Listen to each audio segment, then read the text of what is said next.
સુરત પતંગના દોરાના લીધે મોપેડ પર જતા યુવકનું ગળું ચીરાયું. સમયસર આ કામ કર્યું એટલે કે બચી ગયો. મોહન ભીમરાવ સાતપુતે ઉંમર વર્ષ 20 કહ્યું કે તેઓ નવાગામના દીપાલી પાર્કમાં રહે છે અને ઉધનામાં આવેલ બાઇકના શોરૂમમાં મિકેનિક તરીકે કામ કરે છે. ઘટના સચિન સાતવલ્લા બ્રિજ ઉપર રવિવારની મોડી સાંજે બની હતી. અચાનક આંખ સામે ચાલુ મોપેડ પતંગનો દોરો આવી જતા તાત્કાલિક બ્રેક મારી મોપેડ ધીમે કરી દીધી હતી, છતાં ગળું ચીરાઈ ગયું હતું. ગણતરીની સેકન્ડમાં ટ્રાફિક જામ થઈ ગયો હતો.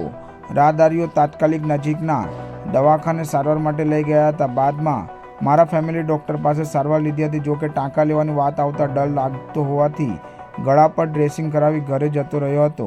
આજે હિંમત આવતા સીલ આવ્યો હતો, જ્યાં ગળા પર ટાંકા લેવા પડશે એમ ડૉક્ટરે જણાવ્યું હતું. પરિવારમાં મોટો ભાઈ અને માતા પિતા છે. મેડિકલ ઓફિસર ડૉક્ટર પ્રિયંકા કંથારિયાએ કહ્યું કે ઘટના રવિવારના રોજ સાંજે લગભગ 4:30 વાગ્યાના અરસામાં બની હતી.